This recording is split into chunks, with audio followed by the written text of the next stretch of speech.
Press pause, put the controller down. It's time to talk about the gaming industry. My name is TJ Leo. What was TJ Leo again? I didn't get that. My name.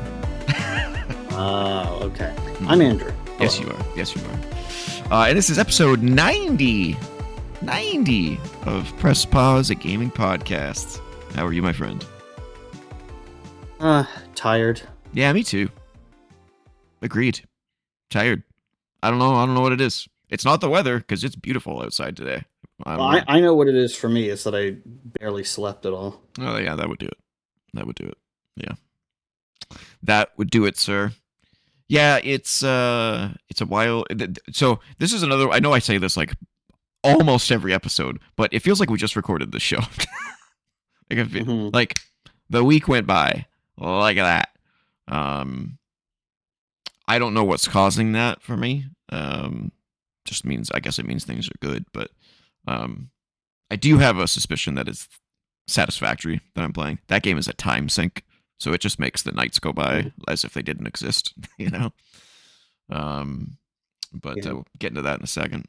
Yeah, it's been a quick week. I'm glad we have beautiful weather. Cut the grass today. Oh, okay. Enjoyed a little bit of that fresh air, you know? Yeah. All right, let's get to it. Let's get to the rigmarole. If you want the podcast edition of the show, YouTube Music is where you go, whether you want the audio-only edition, which we don't recommend, or the video edition. That's where you go. And Dante's saying hello. Yeah, yes you are. Don't forget to join the Co-op Club Discord community server. Link is in the description. And patreon.com/co-op entertainment, where you can throw us $1 a month to help support the channel. We greatly appreciate it. All right, so we don't have much of a what we're playing segment, because nothing's really changed. Yeah, I tried to play Resident Evil 7, and the flashlight lagging behind the camera was giving me motion sickness. So I was like, I don't think I can do this. Because you kind of have to use that a lot. So maybe I'll finish the Resident Evil 4 remake. I never did finish that. Oh man, that's a great one for sure. Absolutely. Or you know what? Maybe we should both play the same game. Maybe we should play Mass Effect. Got to get to that, man. I have games in a backlog already that I own. I don't want to spend more money right now. Oh, you don't even own the Legendary Edition. Oh, okay. Oh, no. We should check it. Add that to your wish list and keep an eye out for a good sale price. I can't imagine it would be expensive anymore. Got to be like a $20, $10 kind of thing. You might even be able to get it from the library. I should look into that for you. Hold on, what you would want to play it on PC? It's probably not on Switch too. Yeah. All right. Well, that's an idea. Yeah, I don't know. What games are on at the top of your to-do list that I might have? I mean, you didn't finish Final Fantasy 12, right? I never finished the Zodiac Age version. Yeah, I gave up on it though. I remember I tried to play it a few months ago. Oh yeah. Yeah. Okay. Yeah. I don't know what I have a hard time getting into a game that I gave up on already. It's really tough. Yeah. Because you got to get through all the stuff that you've already seen. And with an RPG like that, it's like, oh, you don't have like a save file that you can just pick up from? Oh no, I played like the original Final Fantasy 12 on PS2. That's the last time I played it. Oh. And then I picked up Zodiac Age and I started playing that. So yeah, I was playing it from square one. And I got a few hours into it and I was like, I like this, but I don't think I'm in the mood to play something I've already played, even if it's not something I beat, Okay. Final Fantasy 16, maybe. I do want to replay that because I have the DLC. And you haven't beat that yet. No, I haven't. Yeah, we'll workshop it. See if there's something on our list that we both are like, yeah, let's do that one. Yeah. Yeah. So I've been just continuing to gnaw away at Satisfactory with Cult 2K from Wrestling Renaissance. And I finished Legacy of Kain Defiance. It ended abruptly, as all of those games tend to, Mm-mm-mm. because a whole bunch of stuff ends up getting cut from all of them. Yeah. Yeah. Uh, yeah. I don't really have anything to add to Satisfactory. It's still great. It becomes more and more complicated the further you go. We just got access to nuclear power, and that is a rigmarole to which we basically gave up on. We're like, you know what? I'll just build more oil factories. It's fine. Forget about nuclear power. We're good. I have a suspicion that we'll need it anyway for other things, but we'll have to see if we get there. We're in like the last 15% of the game. We're it's long. It's a long 15%, but we're in that last. We're in the home stretch. So hopefully we'll be done by next week. We'll see. Still making my way through RE9. No new thoughts on that. I started Reanimal today. Oh, okay. Which won't take me long to beat, so I will definitely have that done next week. Those games are like 6 hours, 5 hours long. They're pretty. I mean, unless you get stuck in places, which I have been stuck in a few places, but nothing crazy. But just not enough to give you first impressions, because it's like the demo that I played is like the first 20 minutes of the game, so I've already played the first 20 minutes, and yeah. I also have Monster Stories 3 on the way, so I'm gonna check out that one. That's a big ass game though, so I don't know how deep I will get into that, but it is on my it's on my to try it out list. Along with a bunch of other games, because the backlog never ends. Never ends. It just keeps going. So yeah, nothing really new to say. Should have a lot more to say next week though. So we're just gonna move on. I'm just gonna move forward, and it is Metacritic check-in time.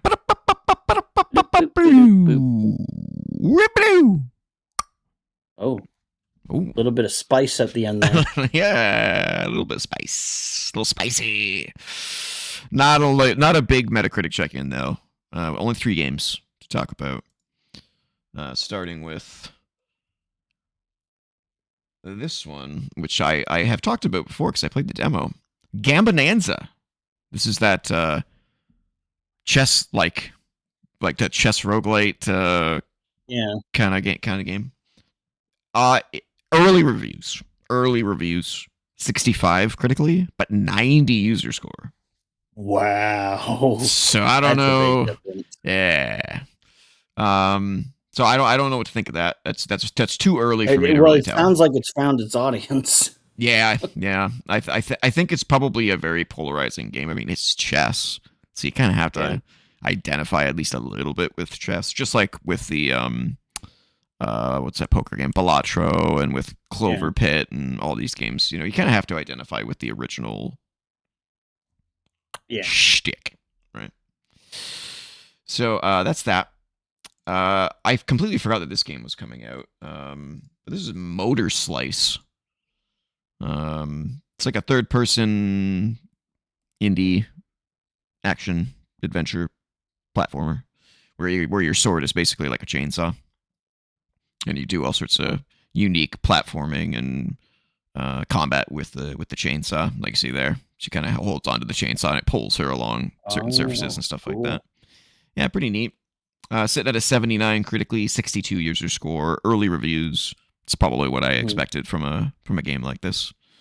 I have the demo. I have not played it yet, so I can give my impressions next week after I play the demo. Maybe I should check that out. Yeah. Seems like it's kind of cool. And then the next one and the final one is a mixtape, which this one's kind of all over the place critically. So average critic rating is 85, which is really strong. 71 user score, but like the actual individual scores that it's getting from critics ranges massively. Like IGN gave it a 10 out of 10. Which is pretty rare for them. But then some places gave it like a 60. So I don't know how it can have that kind of range. I mean, opinions are like assholes. Everyone's got one, but that 10's pretty Yeah, that's Just kind of looks like K-pop Demon Hunters. Mm. Yeah, I don't know what the gameplay is. I have no idea. I just know that apparently you can't stream the game because it has no streamer friendly mode and it's got like truckloads of licensed music in it. Well, you can stream the game. You just have to mute it. Yeah, yeah, yeah. You definitely have to mute it. Yeah, yeah. But Yeah, but I'm getting big K-pop Demon Hunters vibes from this because it's like you got this really realistic looking world and these really stylized looking characters in it. all I know is it's a But music based game that takes place in well, the and then 90s. there's also that. Yeah, yeah. Yeah, and oh wait, no, sorry. Now it's kind of looking like Spider-Verse because you got the 2D stuff blended in with the 3D stuff. Yeah. It's very pretty. So I guess it's a Sony Pictures animation vibe I'm getting from it. Yeah, yeah, yeah. It's very pretty. I like the look of it. I have Oh, no now there's idea. dinosaurs.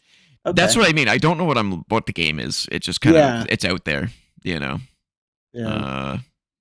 Yeah, I have no idea what the actual game is. It looks like one of those games, like those artsy fartsy games where there's no real gameplay loop. It's just like telling a story, and it's just filled with mini games. That's kind of what it looks like to And me. this game is gonna fucking get delisted like the second that the sales drop off because of all the music that they'd have to license and continue licensing. Like as soon as that licensing period is over, Game's like the done. 5 years or however long that they've got the license for, it's just gonna vanish. Mm-hmm. And that's it. That's all we got for the Metacritic chicken.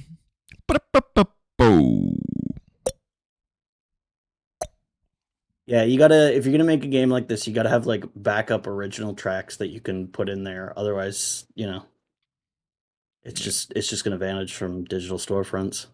Maybe they'll add that in a patch to make sure the game doesn't get delisted. Yeah, maybe. Or they'll just say, "Wow, we spent all this money on it, and if it's not continuing to sell like crazy, we'll just delist it because we're publishers and we don't care about keeping stuff available. It's always the new thing. Go, go, go, new thing. Yeah. Fuck the old stuff. The old stuff sucks. Get the new stuff until it becomes old stuff, and then it sucks. Fuck it. Get the new thing." Yeah. Can you tell we're old? We know how this goes.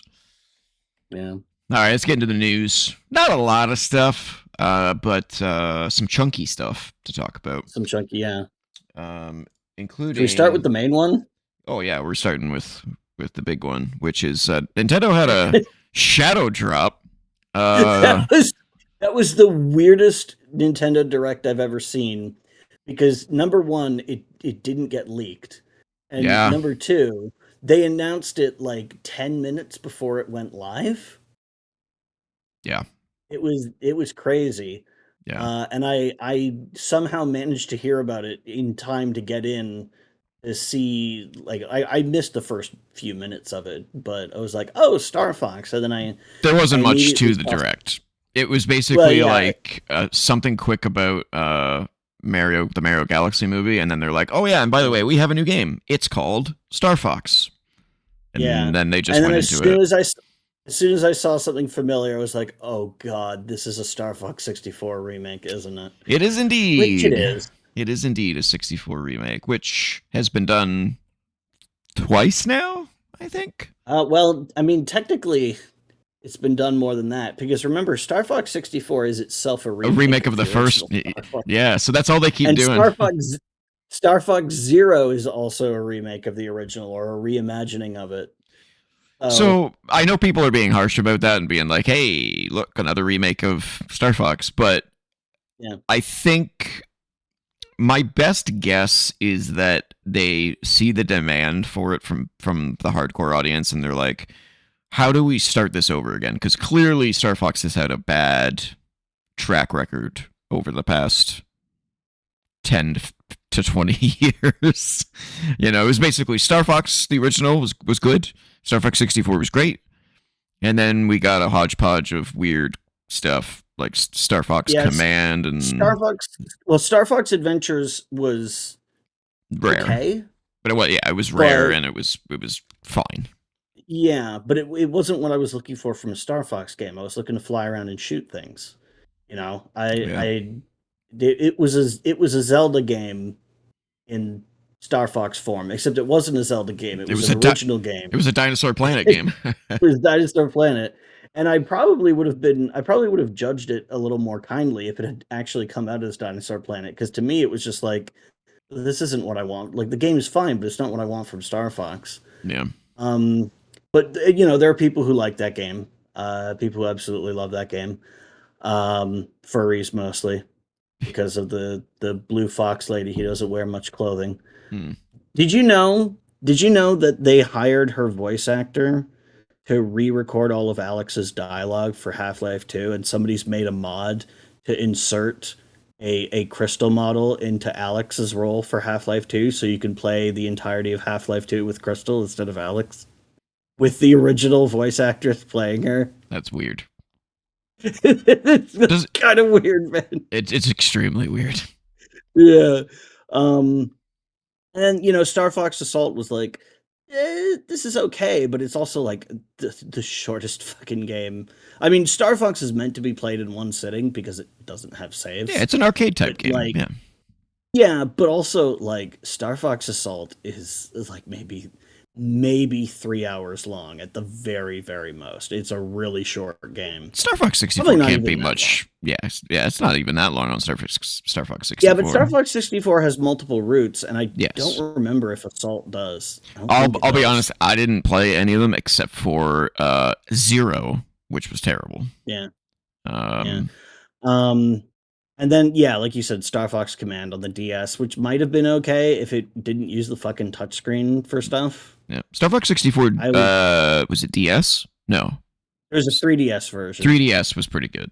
Yeah. But it was just the same game. Star Fox 64. Yeah. It's a better looking version of that, which is what this is. Which is what this is. No, we're not saying that this game is going to be bad. No. I mean, it's absolutely going to be good. It's Star Fox 64, and it's the third time that they've done specifically Star Fox 64. Mm. So, they've done it right before. I'm sure they'll do it right again.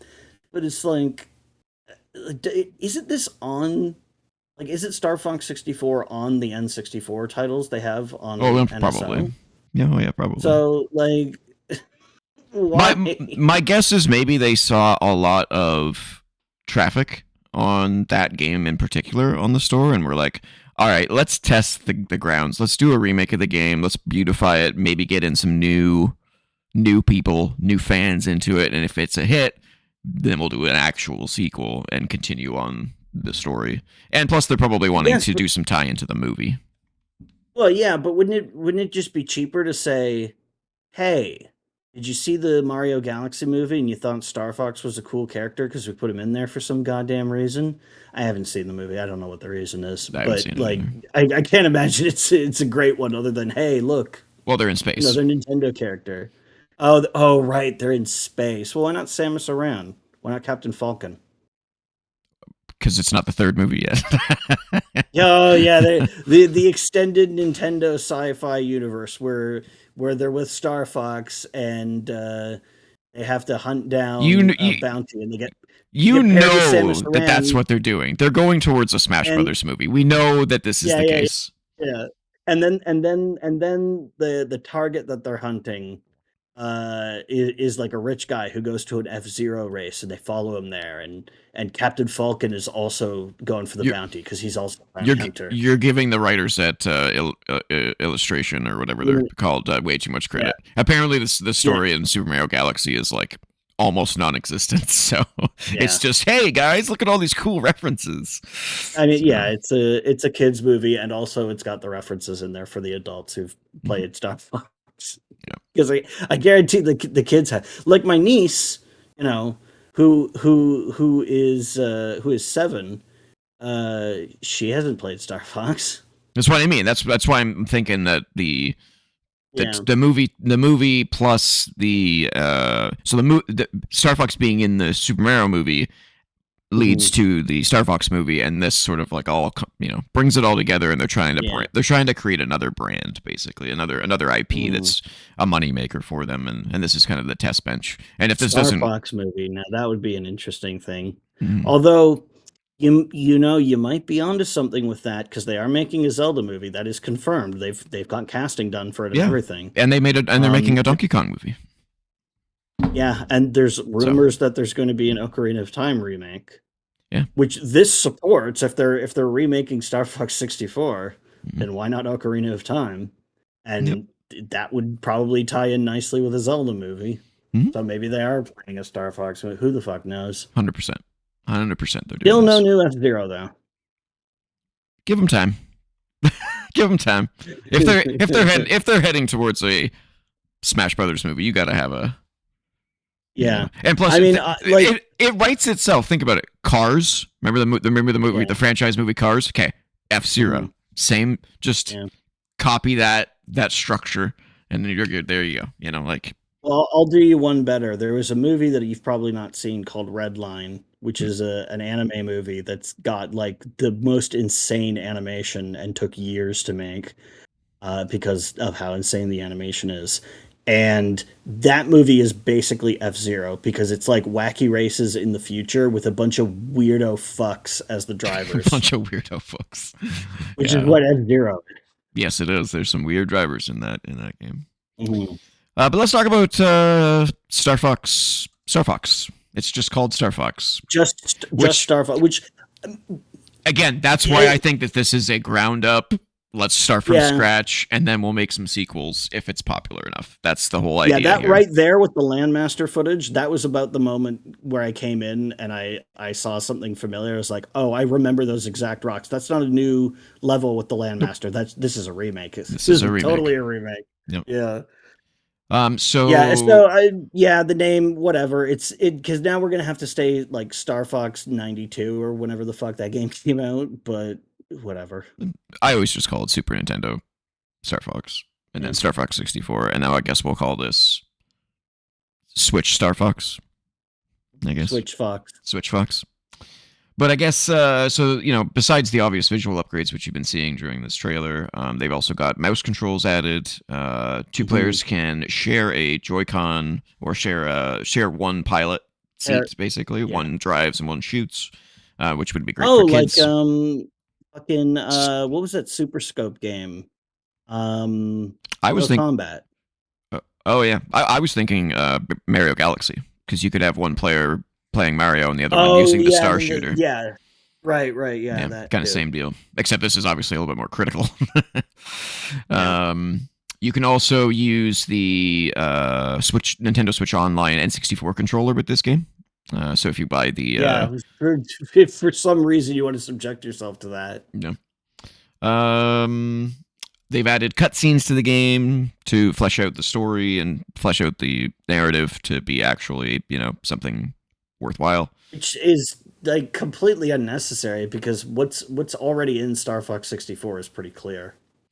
Yeah, but I mean, it's 2026. They want cutscenes. They want interesting characters. They want storylines and dynamics. They Yeah. they want more, and they want more to also be able to show more and expand the universe and blah blah blah blah blah. Because if you're gonna do a sequel, Mm, you got to lay the groundwork and all that good stuff. Um, yeah. they've also added a online battle mode. Um, they've also added Which a makes sense because Star Fox 64 had like couch co-op, but yeah nobody does couch co-op anymore, so it's online now. yeah, they did 1 to 4 players, I think, on Star Fox 64, and then this one is, I think, 3-on-3 battles between Oh, Star. So one team plays Star Fox, the other plays Star Star Fox Wolf. and Star Wolf, Yeah, yeah. yeah. Cool. Um. Oh yeah, and then so how they have that game chat on Switch too. Oh yeah, and they got they map it to your face, the Star Yes, Fox character. yeah. So they've got AR filters, so you can look like a You can do anthropomorphic the creature. Yeah, yeah. It's pretty cool. It's a good idea. So that's about it. So it's gorgeous. I want to say it's beautiful. I do have some Yeah, well, nitpicks though. I have seen a lot of people complaining about the visual style, but to my mind, it's like, well, did you play the original Star Fox? Because Yeah, the it's artwork for that game is like literal it's just like polygons. well, no, I mean like the promotional artwork for like Star Fox Team, they're like Jim Oh, Henson puppets, oh yeah, you yeah, know? yeah. They are. Yeah, that's true. Yeah. Oh, now that's what they look like in the game. I don't mind the character visual style. I'm not a I big don't fan either. of the voices. They're all I kind mean, of weird. the voices in the Star Fox games are always kind of goofy. But they're less Yeah. goofy in this one and more like try hard, I guess. Is kind of how Yeah, who it knows? came off. We'll have to see the whole thing. Yeah. But I just wanna I just hope that like the death screams of the enemy bosses that you defeat are still as good. Because Well, remember they really hammed it up in Star Fox 64. It was kind of fun. they were like nuclear Yeah. explosions. Yeah. My Emperor, I failed. Oh yeah. Yeah, We'll just have like the just cheese. turning it up to 11. Yeah, I love it. Now that is my only complaint on this is the explosions suck. I don't know if you've noticed like this, but not just visually, but sound as well. I can't obviously play the sound, but when they use like the bombs, like in Star Fox 64, it was like, yeah. Well, like look at that, look at that. It's just gone. It was like pooh. So the thing that they do in Star Fox 64 is they do movie explosions. Whenever you see an explosion in a movie, it's always in slow motion because real explosions are really fast. Yeah. Well, so they did slow don't do that. movie explosions. And here they're doing more realistic, quick They're ones. barely even explosions. Like the bomb should be this screen clearing destruction, but it's like pooh. Also, to be fair, part of the reason the explosions last so long in the N64 games is because it limits the frame rate. Yeah, limitations. But and like, on the Super Nintendo version, it really tanks the frame rate. But it's not even just it's the visual of the explosion having this like wave. The really like long explosion sound. Yeah. Like, yeah, I get it. I get it. Like it's pretty terrible in this. Yeah, here's the bomb. Yeah. Look what watch. Yeah, here we go. Poof, done. Yeah. What? That's it. It's supposed to be a screen clear. So I'm not happy about that. Also the pew pew pew sound effects of the lasers are they're a little weak. It kind of the way I described it when I was watching it, I was like, it sounds tinny. It doesn't sound like sci-fi. It sounds tinny. Same thing with the charge shot. In Star Fox 64 for shooting the lasers was a little weak as well, but like it was unique though. It was unique, and you almost never just use the laser. You either fire it in bursts, so you hear it several times layered over top of each other, or you use the charge shot, which has a distinct sound, like the yeah. And the charge shots. We played these because we just do the sound effects. It's just second nature to us. We heard them like literally thousands of times. Oh, absolutely. I couldn't even. It's like, how many times have you heard the coin pickup sound in Mario? Yeah, exactly. Yeah, the charge shot sounds okay. The one thing that really annoyed me was the when you do the barrel roll and you deflect lasers. Yeah. It sounds terrible in this. In Star Fox 64, it was like ting! It was like almost like bullet deflections. There was like a reverb on it. Yeah, it sounded so cool. Reverb sound. And this one, it's just like I can't even do it. Like, it's not good. It's just like... It was like... Yeah. You get those, like, all-metal sewer pipes that are, like, ridged? It's like a corrugated metal. It's like, imagine if somebody ran down one of those with a metal pipe and just scraped it along the bumps, but then speed it up, like, 300 times. And that's the sound of the lasers bouncing off you when you do the barrel roll. Yeah. Not in this game, though. This game, barely anything. Like, so I don't know. I'm not a big fan of that. I hope it comes together.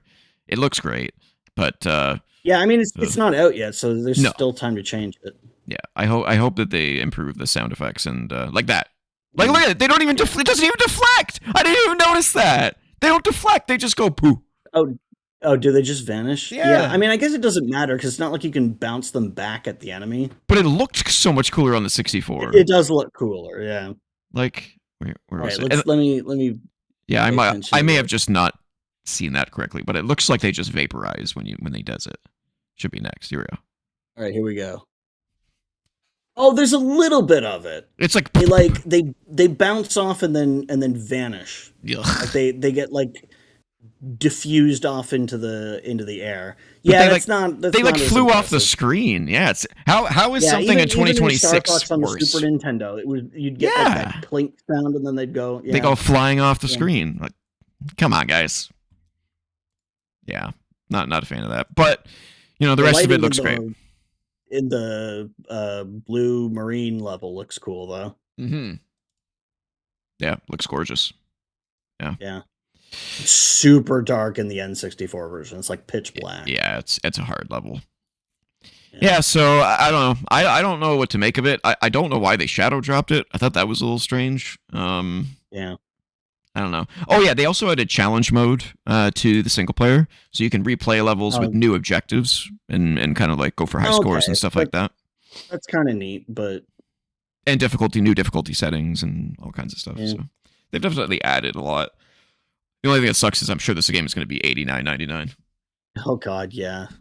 So it's another game I won't be playing for a long time because I'm not, Well, not it's paying that. a game you've already played before though, many times. Right. So Yeah. yeah. Yeah. Did it get a release date? I don't think it did. It didn't even. Here's the funny part. I don't know if you've noticed in this direct, but they never even show the logo for the game. No, They nowhere um in the trailer. I have seen the logo. I think They have put it said. out Well, it was yeah. on Miyamoto's shirt Oh, okay. when he was. I think it was 'Cause Miyamoto. Maybe it was. yeah. I think it was Miyamoto. Yeah, it was on his shirt. But I'm like, why wasn't it in the trailer? Like, there's no big thing at the end that goes Star Fox coming in 2026 or 2020. Like, it's just like it just ends. I mean, it's just the same logo from before, isn't it?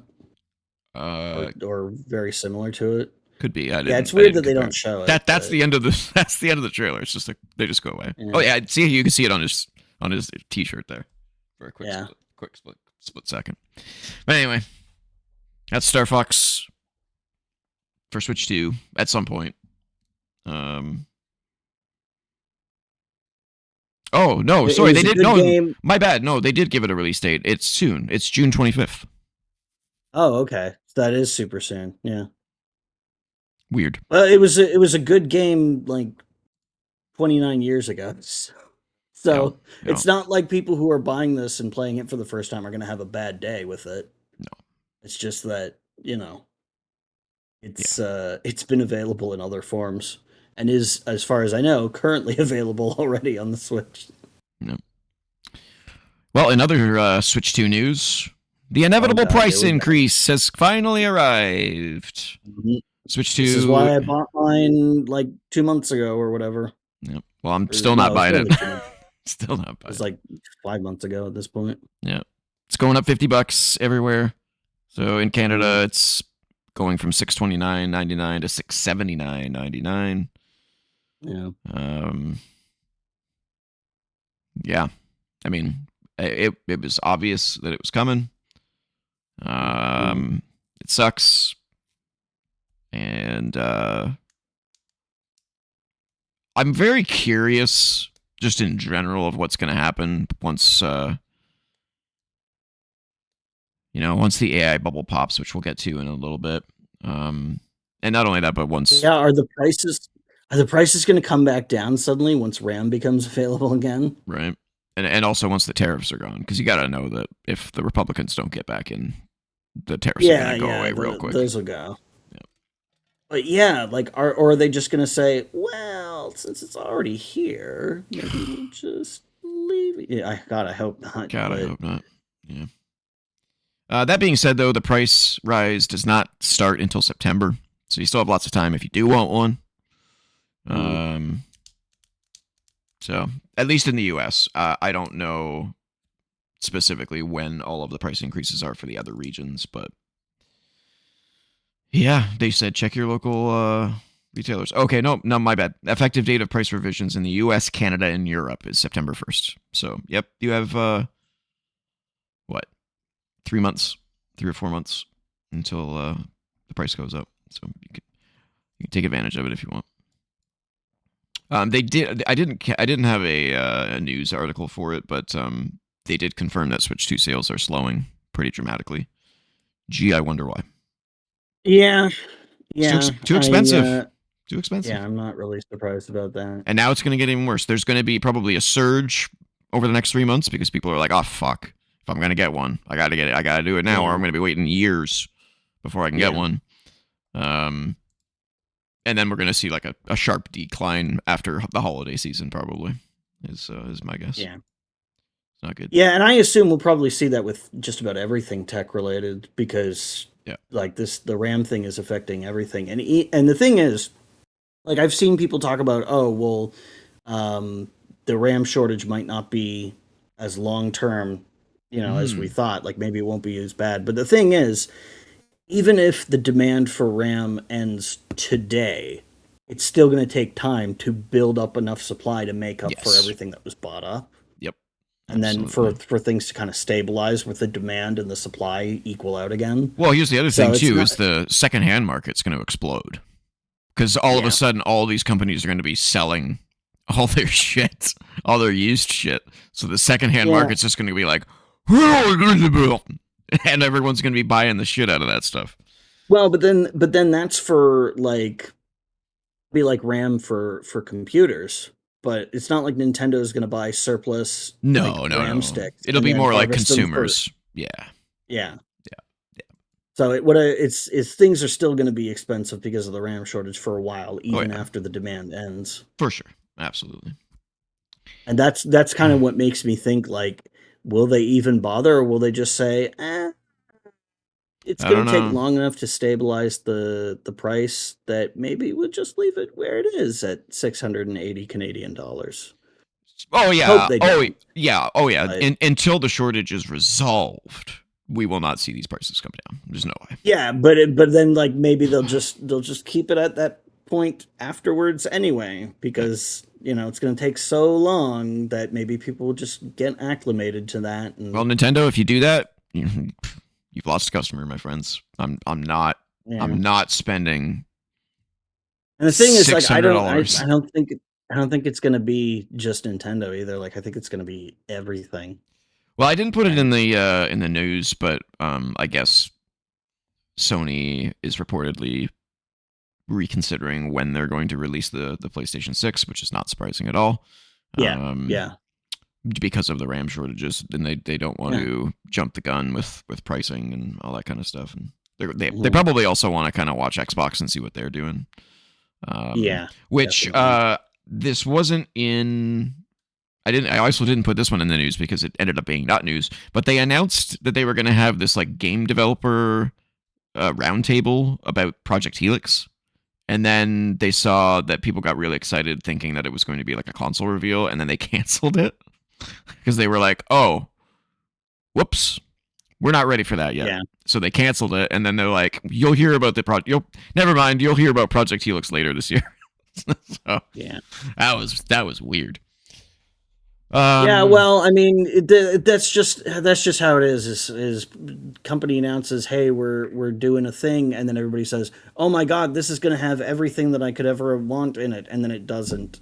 Even when they never said it was going to have that, or even when they specifically say that it's not going to have that. I immediately tweeted out on BlueSky. I'm like, lower your expectations, people. This is not a console reveal. This is a. No. Do you remember when PlayStation did that like thing with Mark Cerny, where like Mark Cerny came out and did a video of him like talking about, nerdy shit, basically, that all went over my head, the nerdy tech stuff.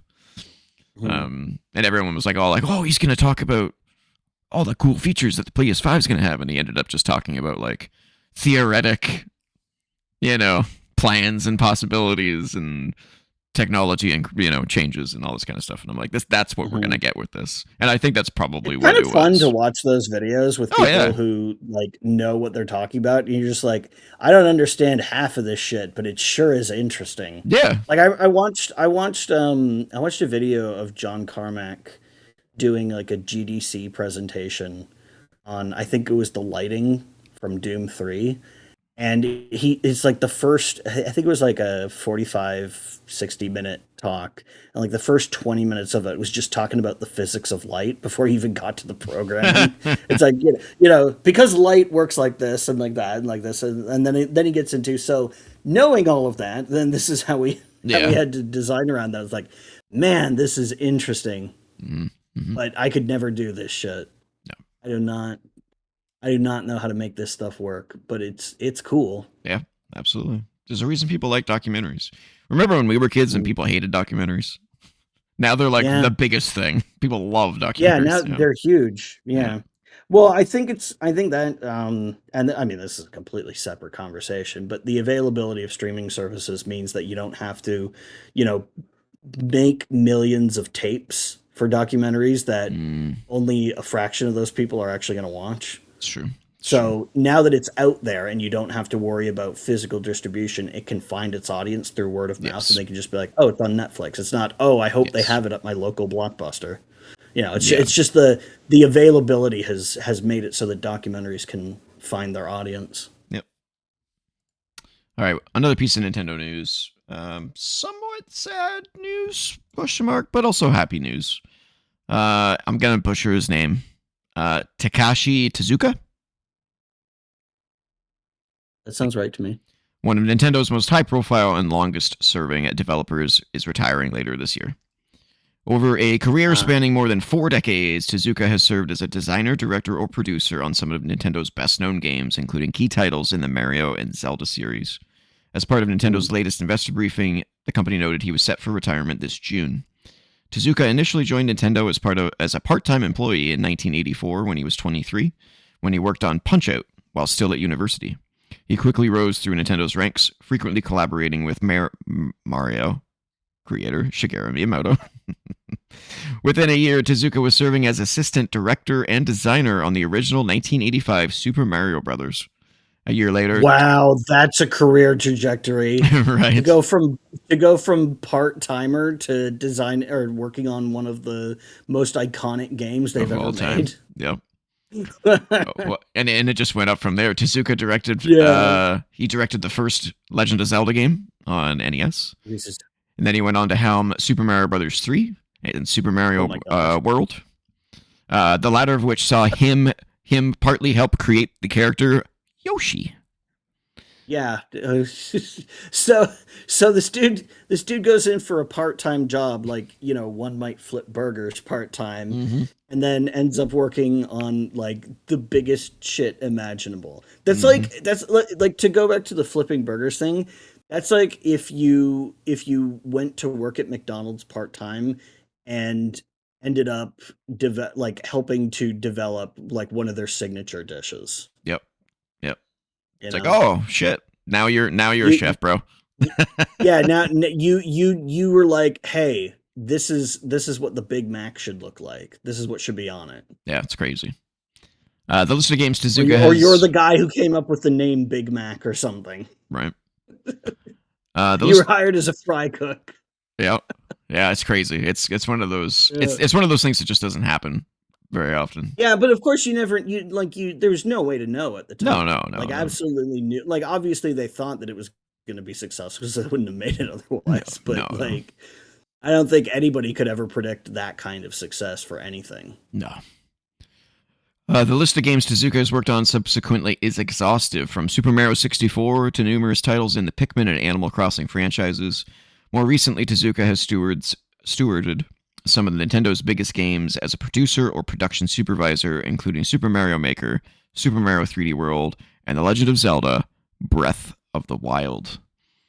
Tezuka's upcoming retirement at age 65 will follow the recent departures of several other long-term staff members who have been employed since Nintendo's earliest days in game development. These include Mario Kart veteran Hideki Kono and Metroid Prime boss Kensuke Tanabe, who left the company following the launch of Metroid Prime 4. Nintendo's development talisman Miyamoto is now 73 and is something of an exception to the company's typical retirement age, though even he has taken a far less hands-on approach over recent years, with a creative role now focused on Nintendo's push into movies and theme parks. So congratulations to Tezuka. And well-deserved retirement. Yeah, and thank you for your contributions to an industry that wouldn't have existed without you. I think that's fair to say. I'm really curious as to what like the next generation of creative leads at Nintendo is going to look like, because Yeah. like a lot of these guys, as you've said, like a lot of these guys have been there for 30 or 40 years, right? And because the Japanese game industry, both because of cultural differences and also legal differences in how employees are allowed to be treated, various labor protections that don't necessarily exist in North America. Mm-hmm. Like they've not like washed out of the industry like so many people in the West have, right? Like, can you imagine somebody here in North America working at the same video game company for 40 years? Like, it's unthinkable. Yeah, it's crazy. It's a long time.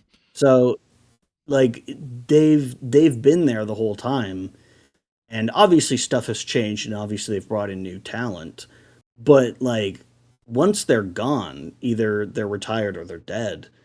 Like you're gonna have to have an entire new generation Mm-hmm. of new creative leads.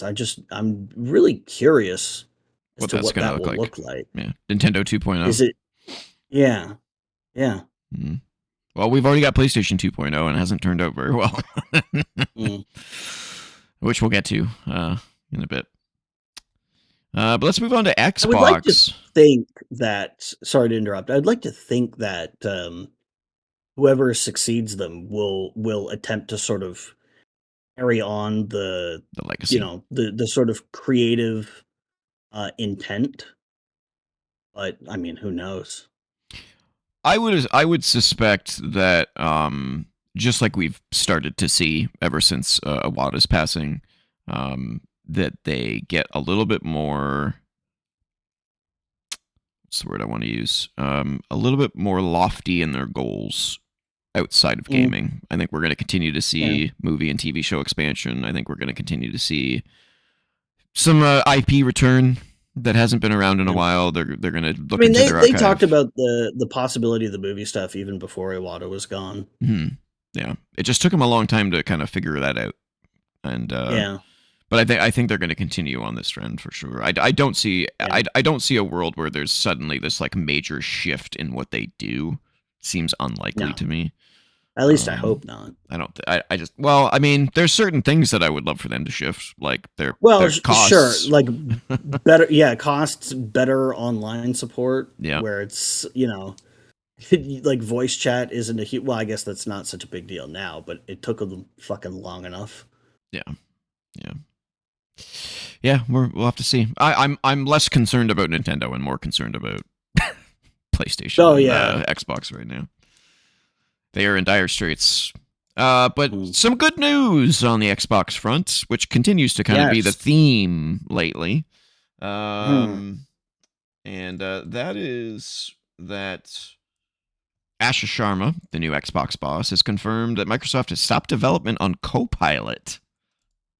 Not Which is entirely, but surprising because that's the part of Microsoft she came from. maybe that's why she was moved, because they were like, well, we like you, but what you're doing, we don't like that. Yeah. It's not working. Or maybe because she's been on the inside of that, she's like, oh no, this isn't gonna It work. could be. Could be she wanted out. Yeah, that's definitely possible. maybe, Um, maybe she sees the writing on the wall. that being said, there's a lot of little tidbits of information that has sort of appeared from this announcement. So, Hmm. Asha Sharma herself confirmed that Microsoft has stopped development on Copilot, specifically on console. In a tweet, she said that Microsoft will retire features that don't align with where we're headed. So, the fact that she says that in conjunction with Copilot being shelved, that's a good sign. That means that maybe they're not. Maybe they're finally seeing what we've all seen from the very beginning of this, Yeah. is that AI is not the future, at least not in terms Mhm. of creative development, and Yeah. it doesn't make money. I think that's the best way to put it. Yeah. No one's going to It pay to just use it. it doesn't make sense to have it on Xbox. Like, what exactly? Like, they always pitch Copilot as like, oh, you can get help with your spreadsheets and stuff. It's like, okay, what good is that on the fucking Xbox? Well, it does say here. You know? So, Gaming Copilot, which was in beta, was designed as your personal gaming sidekick. The idea was that players could ask for help at any time, anywhere, while they were playing a game. With in-game assistance, get unstuck, pass roadblocks, and level up your gameplay, which was a quote from Microsoft at the time. The guides you want when you want it, brainstorm strategies, and get tips and insights with personalized coaching. It would also provide users with gaming recommendations. Gaming Copilot is currently available in the Xbox mobile app and on Game Bar for Windows 11 and on the ROG Xbox Ally handhelds, but it is being retired. Quote, Xbox needs to move faster, deepen our connection with the community, and address friction for both players and developers, said Sharma. Today, we promoted leaders who helped build Xbox while also bringing in new voices to help push us forward. This balance is important as we get the business back on track. As part of this shift, you'll see us begin to retire features that don't align with where we're headed, and we will begin with winding down Copilot on mobile, and we'll stop development on Copilot on console altogether. So yeah, the previous announcement was that she did a major reshuffle of the company's platform technology teams. In an internal memo shared with Xbox staff, as seen by IGN, Sharma stated that leadership change was needed to begin building the capacity we need to evolve the Xbox brand and how we work. As part of the changes, that is marketing speak. Yeah, I mean, it's an internal memo. I used to get those all the time at the places I work. Yeah, I know what she means by that, but it's like it's a lot easier to just say we need to put the right people in the right place to sort our shit out, because it would be nice if they would just be more transparent about that kind of stuff. I agree. Yeah, like for like a press release, sure, but this is an internal memo. It's like, all right, guys, we need to get our shit together. Yeah. As part of the changes, Sharma is bringing 4 former colleagues from Microsoft's core AI division, where she previously served, over to Xbox, probably, again, because that division's probably dying. IGN understands that Xbox's previous stance on AI remains unchanged. Right now, it's too hard to ship Impact quickly, adding, we spent too much time inward instead of with the community, and we lack the capability we need in some key areas. It goes on a little bit from there. Nothing too interesting, but it's another good step forward that she seems to be making since coming on board. So yeah, I don't know. And like I've said previously that because of where this woman came from in Microsoft, and well, just because it's Microsoft in general, yeah, I don't trust a word that she says. I would be very hard pressed to trust what anyone at Microsoft says, because of all the fuck ups they've been doing lately. But these do seem like baby steps in the right direction. Yeah, like there was that the memo that went out like 2 months ago or whatever that said, okay, we need to. I mean, it probably wasn't even that long. It's like, we are Xbox, right? Yeah. That whole thing. Yep. I think it was just a month ago. And they updated the logo to go back to the green. Yeah. And if this is like the first step in that process and it continues, great. It's nice, if that's what this is, it's nice to see it being acted on so quickly rather than just putting out this platitude and then not visibly doing anything with it. Like to say we're going to change and then to actually start changing in a reasonable amount of time. Yeah. Great. If this keeps up, maybe I can take what she says more seriously. Yeah. But like Microsoft has to build back trust right now, because absolutely they've got basically none from me at this point with all the shit that they've been doing this last few years. Like you have to earn me back. I see the ship turning slowly. Yeah. But you can see it turning. The question is, like if we look back at Phil Spencer's reign, it seemed like every time he would make a step forward, he would step on a rake and fall 2 steps back. So I'm watching her and I'm going, okay, she's stepping forward. She stepped forward again. She's stepping forward again. We haven't seen a rake yet. Is she going to avoid the rakes in the lawn as she's walking through this minefield, right? And so far so good, but we'll got to keep your eye on what she's doing. Still early days for her though, so it could go Reiki real fast. Oh yeah, but absolutely. So far, so good. She's done 2 things in a row and hasn't fucked up either of them, which is more than I can say for Microsoft lately. So, cautious optimism. Oh, they also launched the so that green logo that they created is now Mhm. the Xbox Series X startup logo. They updated that, Oh, okay. so it's not the plain white logo anymore. They got the green one. I haven't turned mine Mhm. on yet, but I saw it online. Okay, that's Microsoft. Let's get to Sony and their woes. uh, And now for you. and now for you, you son of a bitch. All right. Oh God, this is marathon footage. What's going on with marathon? So two things. Well, one is with Sony in particular. The other is with Marathon. So with Marathon Okay. specifically, they are seeing their numbers drop pretty significantly. It seems like they're not retaining Okay. players. Why that is, I haven't been able to tell. I talked to one of the guys in our Discord server, which you can join, Co-op Club Discord community server. Plays Marathon and he loves it, and but he's experiencing some it's obvious that player numbers are dropping, and he's Okay. like he's not sure why because he loves it, and I'm thinking it's probably a combination of two things. And again, this is just my analysis from what I because like I barely played the game, like I don't know for sure, but it's got two things against it. Number one is that it came after Arc Raiders. Hmm. That people discount how important it is to be first to the goal. It's Yeah. like you get Or at there. least close enough that people haven't settled on one yet. Exactly. And I'm not saying it's impossible to be second and win. No. But look at Fortnite. Fortnite, exactly. It got there real late and it dominated. Mhm. But in this case, people are really engrossed in Arc Raiders. Arc Raiders has a new update every month, so they're pumping that out. They're keeping players, and so that's a problem with them. And then the second problem with them is that I guess that there's mandatory wipes in Marathon, whereas in Arc Raiders it's optional. So that might be turning off a lot of casual Huh. players. So the way that it works in Arc Raiders is that there is they basically release like monthly, maybe not monthly, but every so often there's a new mission basically, and you have to get a certain Mhm. amount of gear to put towards the project, and you get rewards for the project, right? Well, one of them is what their version of seasons are, which is expeditions, which is a shitload of stuff that you get over the course of playing many hours of the game. You put it towards this thing, and then when the season is over, your character basically is sunsetted. You lose all of your loot. You start from scratch, but you start with bonuses. You start with extra skill points, extra inventory space, an XP boost.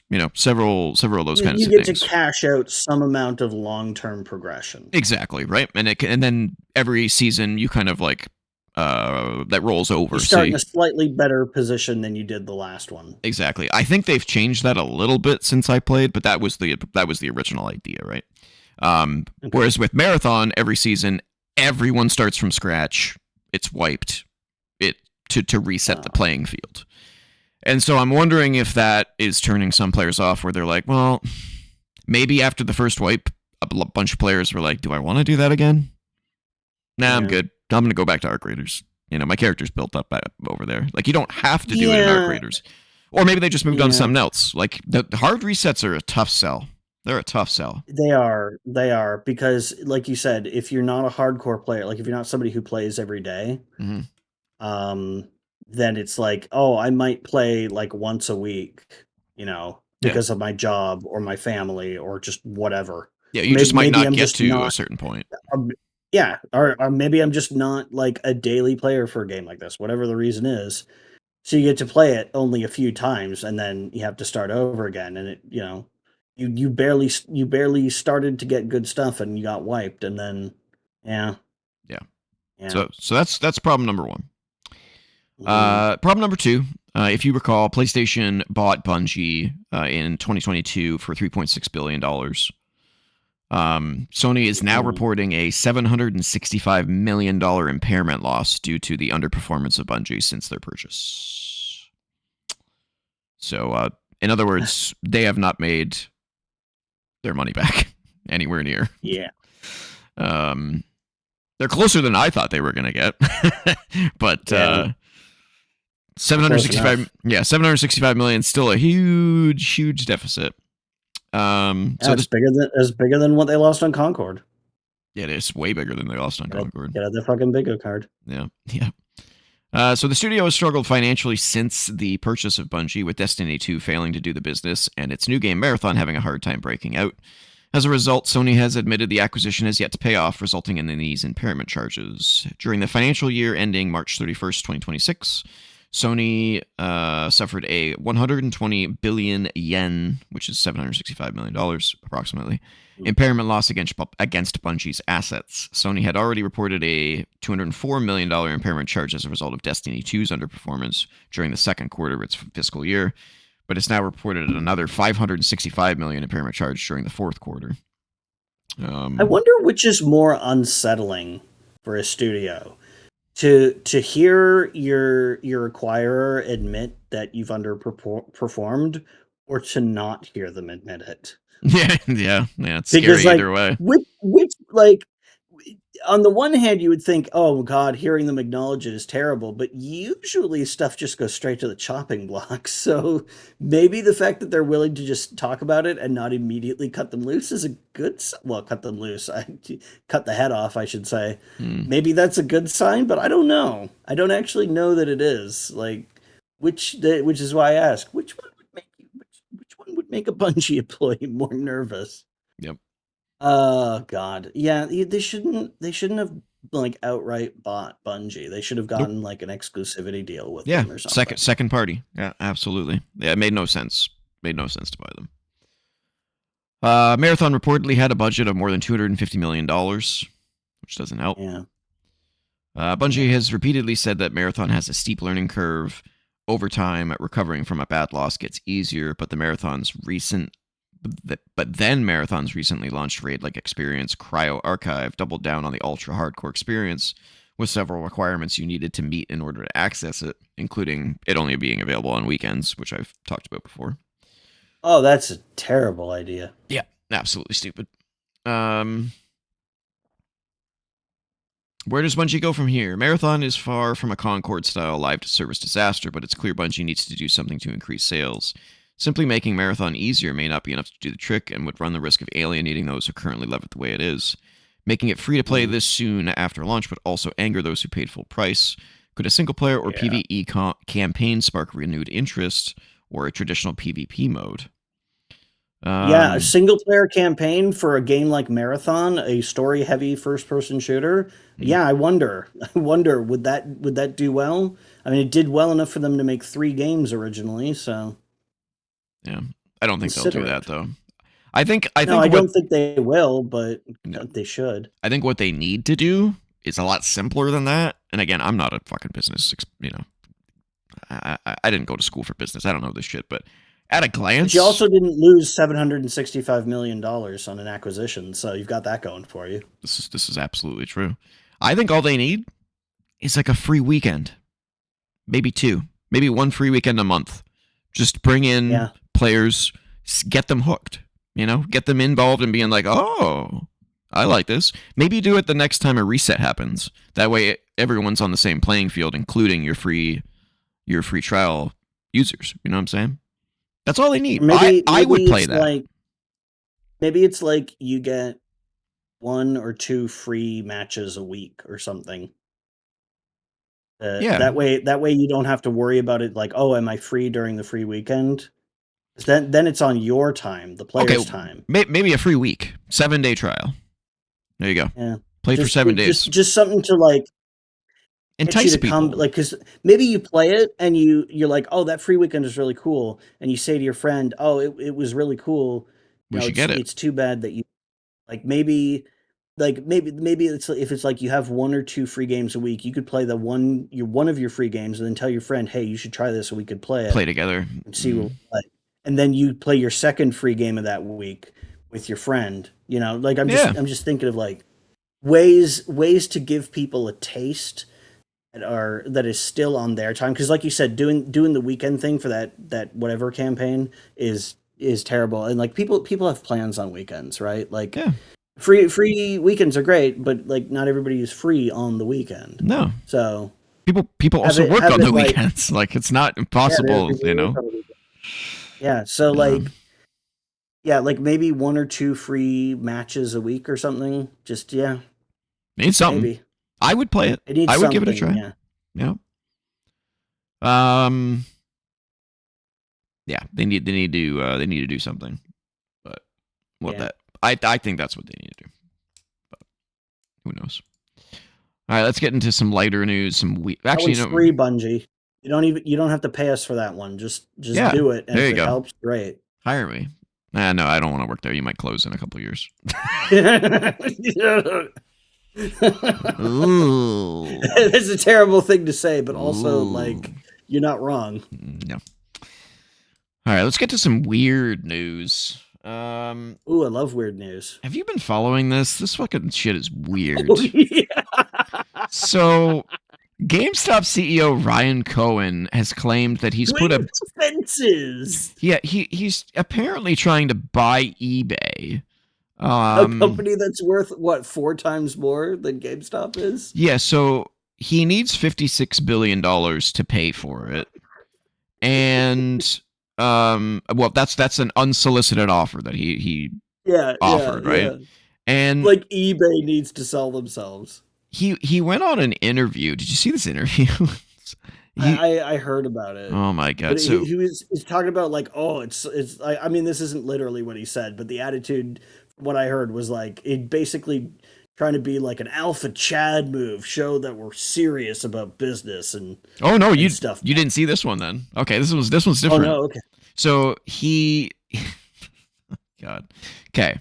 So he went on an interview with CNBC and about specifically about this offer.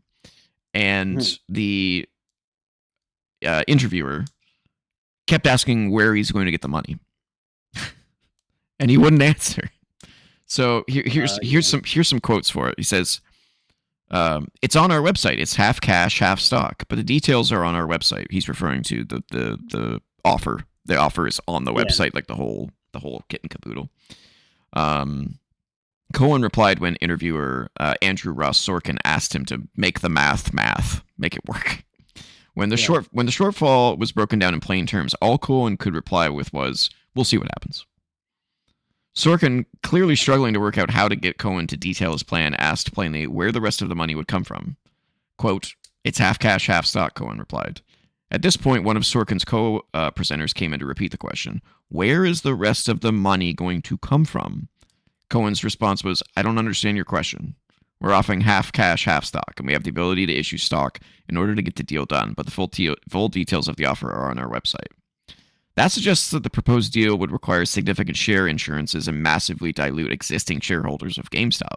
Mhm. Cohen was then asked one last time for more insight because he was on air live, and he said, once again, "I don't understand your question." Perhaps wisely moving on, Cohen was asked how GameStop could make eBay a legit competitor to Amazon, and then he went on to a bunch of bullshit. But then it gets even weirder because then he goes on later to post that he was banned from eBay. Oh. Because he went on to eBay and started making all of these ludicrous auctions.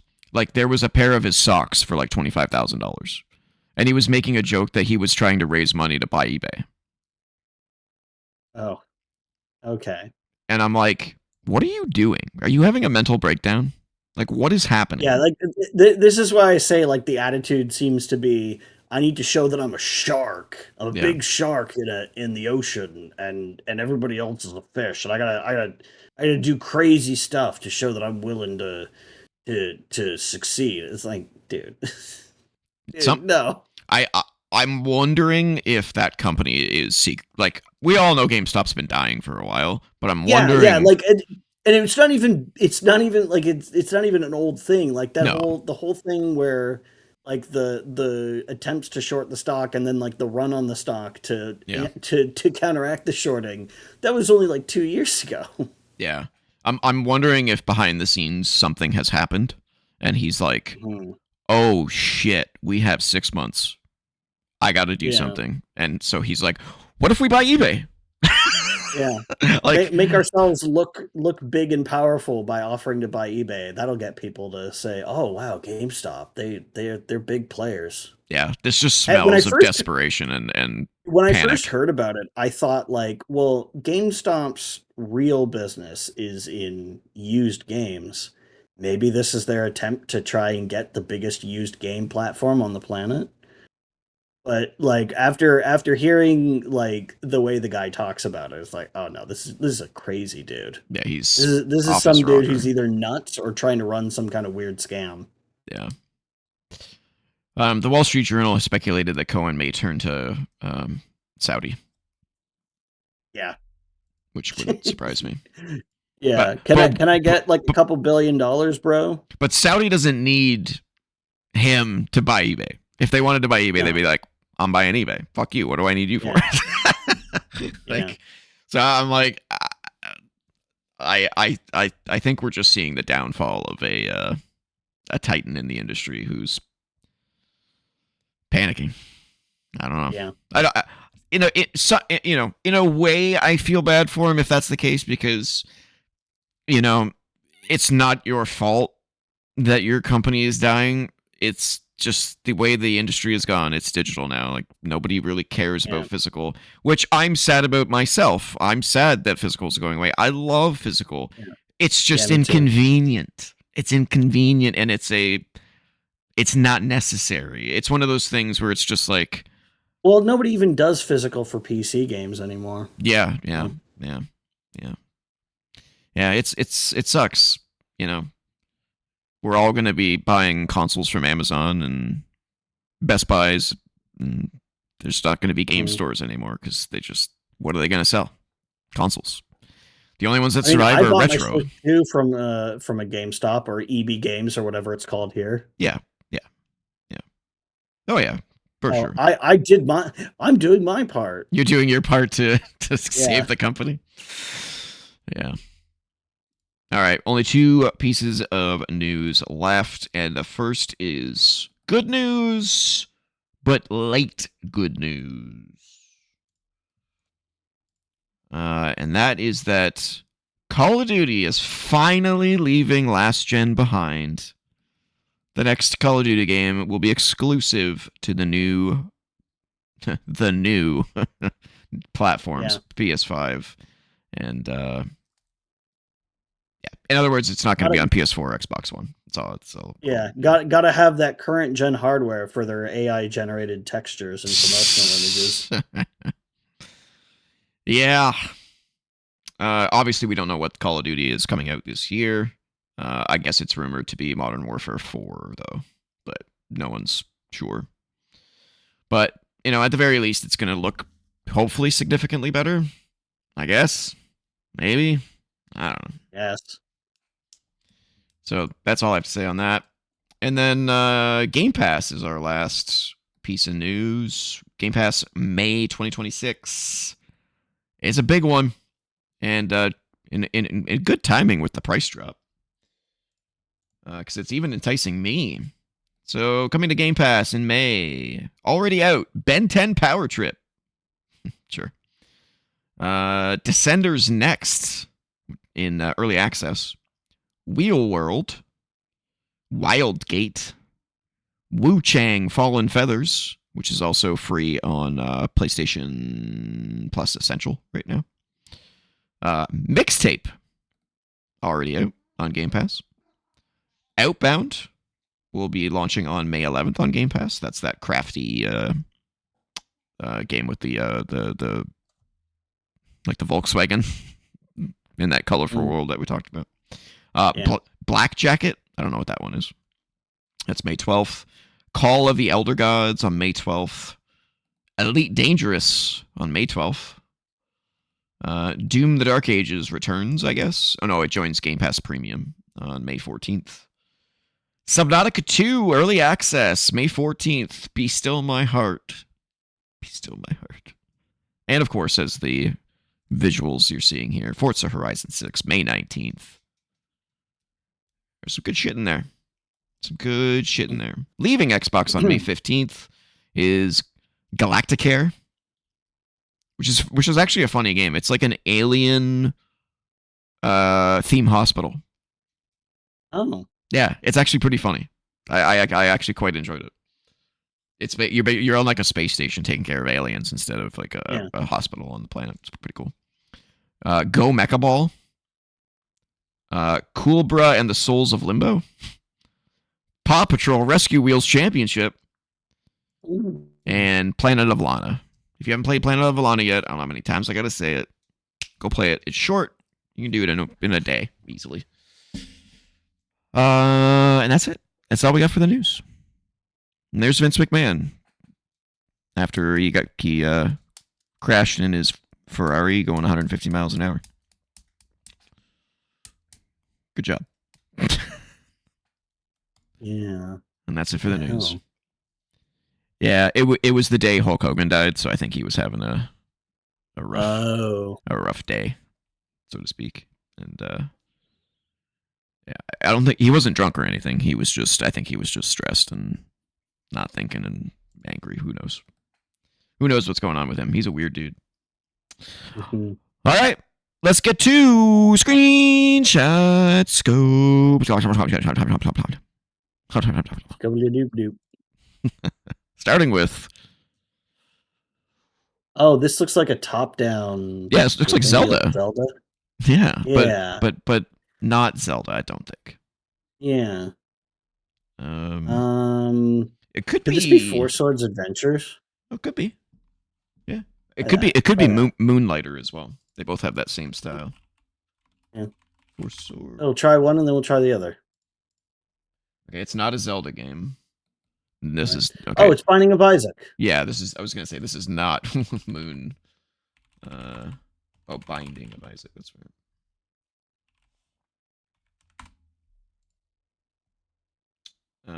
New quests. Get out of here. Go away.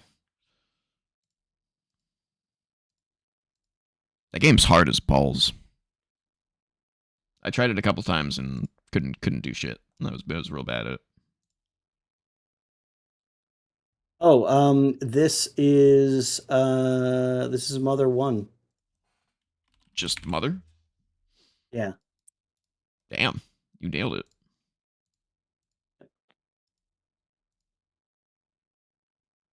If that didn't give it away. Oh my god, yeah. Yeah. I played a bunch of this game. Yeah, I didn't play that one. It looks very much like Earthbound though, that's for sure. Yeah, it's like it's a not as good version of Earthbound. Like Earthbound is basically here, take two. It's a much better game. Like I can understand why they shelved it at the 11th hour for its North American release in favor of Earthbound, because Earthbound is just like, and Mother isn't a bad game. It's just that Earthbound is a better one. That's fair. It's kind of like Star Fox to Star Fox 64. Yeah, I like Star Fox 1 a lot though. Oh, I like it a lot too, but Star Fox 64 is a better version of that game. This is true. Well, this is given 360 vibes to me. That era. But yeah, I don't. Nothing's really coming to mind though. Oh, it could be Alan Wake. Oh yeah, maybe. Try it out. No. Wow, 96%? 96. What the hey diddle, the cat and the fiddle? What is this? Is this Skyrim? I don't think so, but you can try it. No. Oh, it's Elden Ring. Oh yeah, there you go. That explains the 96. It's a 96? Holy smokes. That's crazy. I was playing it recently. Just dicked around with the game. I was like, I'm just gonna dick around in Limgrave. Sure. What a game. Still needs co-op though. Well, I see a head or something down here. Is that like snow on the ground or? No, this is a cave. This is like a cave overhead, I think. And then this is like just cave. Oh! I see. It's not a head looking down. It's a head looking up. I get it now. I see. Yeah. I don't recognize it though. Yeah, neither do I. Looks pretty new though. Yeah. 96, okay, not bad. Maybe Lords of the Shadow or Lords of the Fallen. Sorry, Maybe. I haven't played it, so. doesn't look exactly right, but still looks very much like Lords of the Fallen, but apparently not. Could be Lord of the Maybe. Fallen, the first one. Maybe Dark Souls 3? I feel like I'd recognize if it was Dark Souls 3, but that looks a bit Dark Souls 3-ish. No. No? Oh, could this be Hellblade 2? It's definitely got that color Uh, palette. maybe. I haven't played Hellblade 2. No. Huh. What is this? I'm De- not sure. it's definitely a Souls like. Definitely giving me that kind of vibe. Yeah. What was that one called? Mortal 1? What's it called? Mortal. I don't know.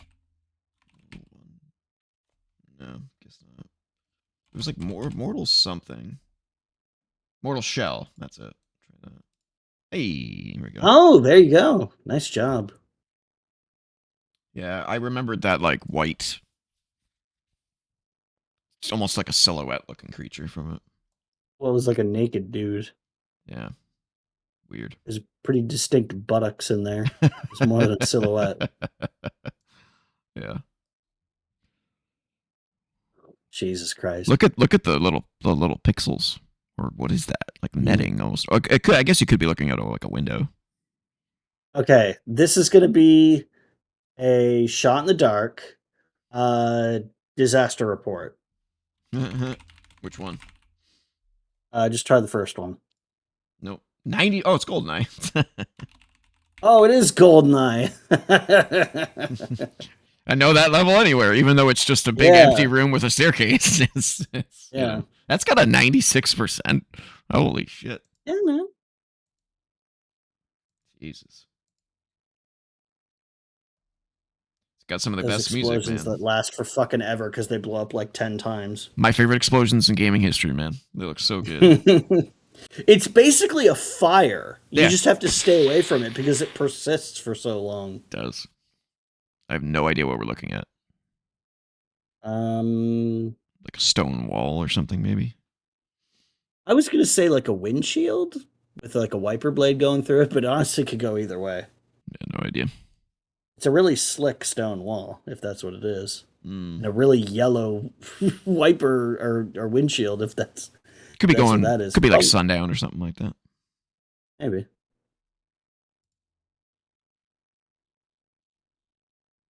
Um, Okay, so it was probably a rock of some kind because we still got that same is this color like that palette. Lumen demo that they showed off when they introduced Unreal Engine 5? Oh, I wonder if it's Saros. I don't remember what its Try Metacritic it. is. I know it's not super high. Nope, it's not even in the list. Okay, I got nothing. It's Yeah, I pretty don't know. generic. Some rock. PS Vita exclusive. Whoa. Oh God. Hmm. I'm in trouble. I've never played any PS Vita games. I played a bunch, but I'm not recognizing what this is. I need more. Oh, it's Mercenary.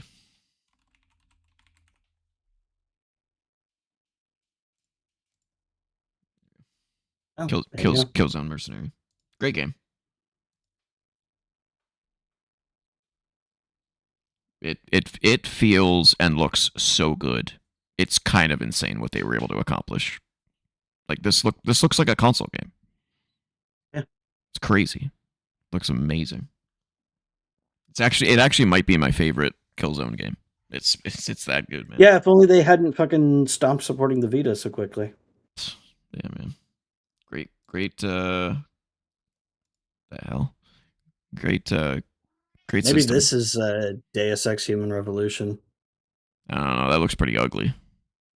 Yeah, remember how yellow that game was on launch? That's true.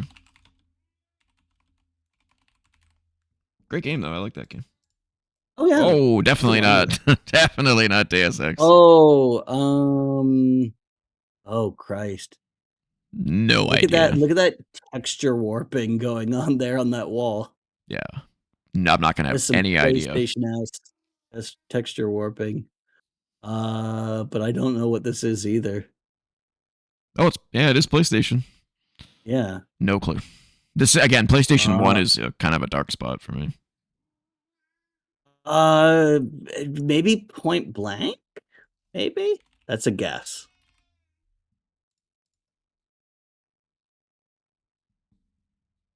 Oh! LSD. What? That's the name of the game. Are We're you on. kidding me? No, I'm serious. Wow. LSD Dream Simulator? Sounds like Yeah, shovelware it's you'd get like on the store today. but it's like this experimental like just I mean it's a walking simulator, but it's like for all this weird psychedelic stuff, which is why it's called LSD. Jesus. That's crazy. Never heard of that one. I don't think it was ever released outside Japan because they That wouldn't be able to call it that here. No, I don't think so. Where were we up here? Oh. Ooh. That's cool. Don't know what it is though. Artistically, I'm getting Deathloop vibes, but I don't know. I didn't play enough of the game. You could try it. Nope. No idea. Yeah, still got nothing. Oh. What are we even looking at? It's the guy's back. I can see his neck right here, and there's his arm. Oh. Arm right here. Oh, wait a minute. He's carrying like a machete. Is this the Turok reboot? I don't know. I never played it. Nope. It's a shooter. No.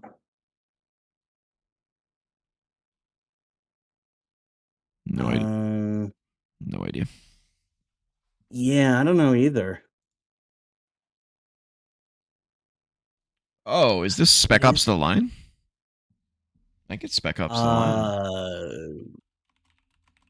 Was it? No, Spec Ops wasn't that late, was it? Yep, it was. Oh, it was. Yeah. Okay, I only ever played the first level of that game. You should play the whole thing. It's great. Yeah, I know about the twist, but it's like, well, then don't play it. Yeah, if I know about the twist, is it really worth it? Because like the No. gameplay wasn't actually all that great. Yeah. It's just a fine third-person shooter. I don't know what this is.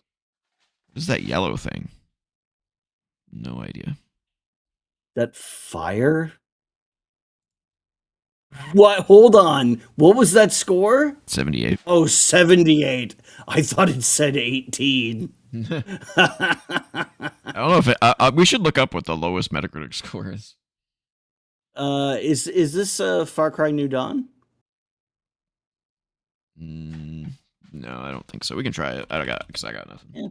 There was a lot of purple in that game. Yeah. Okay. Oh, it's oh, maybe not. I think that's this gen. The monkey game. Was it Black Myth? Wukong? Oh, Black Myth? No, it's definitely not that because that is this gen. It does look familiar though, but I'm not sure. Oh, it's For Honor.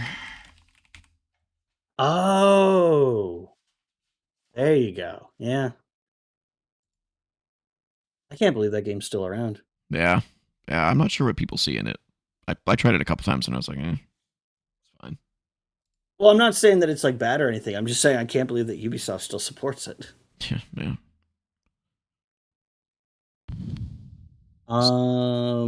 Is this like a Hitman game or something?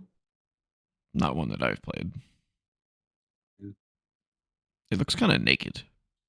It's kind of flat looking, doesn't it? It's a weird way of putting it, but I know exactly what you mean. It just looks weird and barren in a way. Yeah. Like it's clearly an urban area, but there's a dude. like It's not.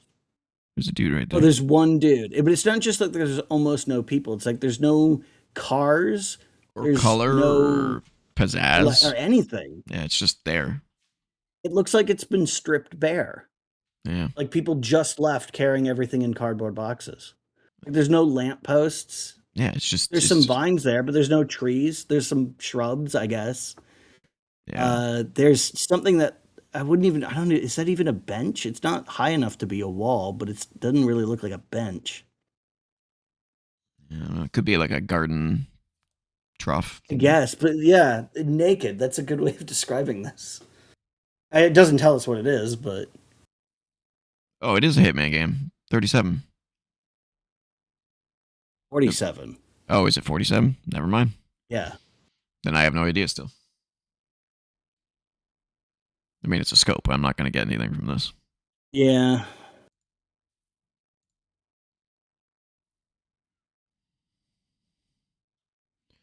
Still don't know what Oh. this is. Um. I would say try Hitman just to rule it out.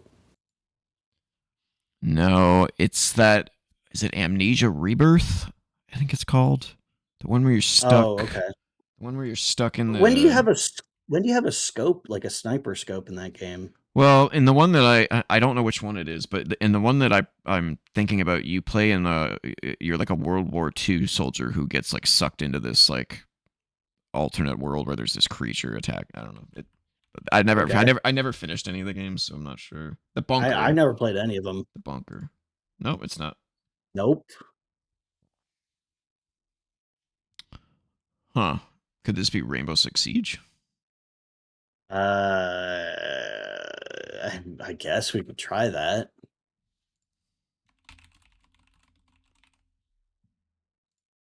Yep, it is. Oh, okay. I was just trying to think of tactical games because there's not a whole lot of them anymore.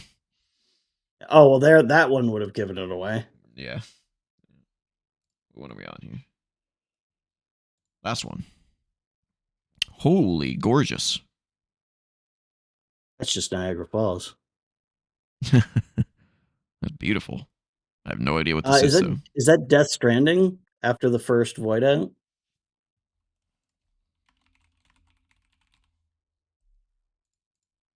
No. No. Okay. Oh, it's Star Wars. Star Wars. What's the first one? Fallen Order.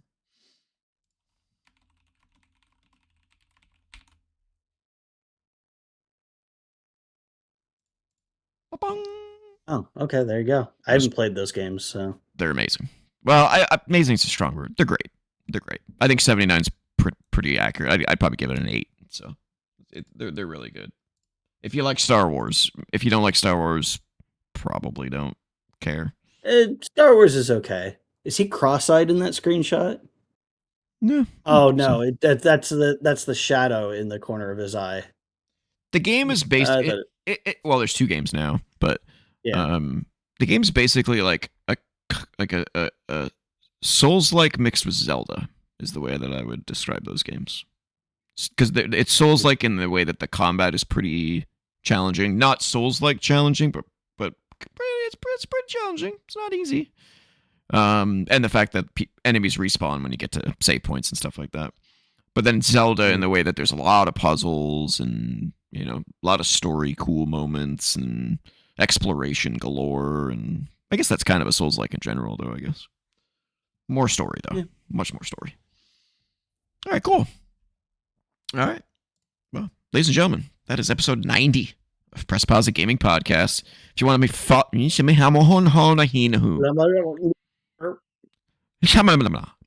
you want to follow me on the socials. I'm apologizing now. I have to reveal that Trevor is actually just a deep fake voice AI, and it just spazzed out. Yeah. Socials at TJ-Leo on BlueSky. And Ninjas on BlueSky.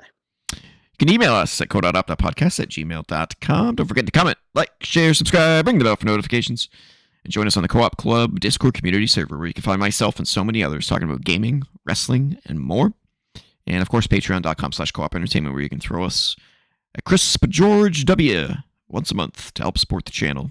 We greatly appreciate it. That's Washington, not W. Bush. You can keep him. Whoops. You can't say W. It gives people the impression of the wrong George. It's my bad. It's my bad. Until next time.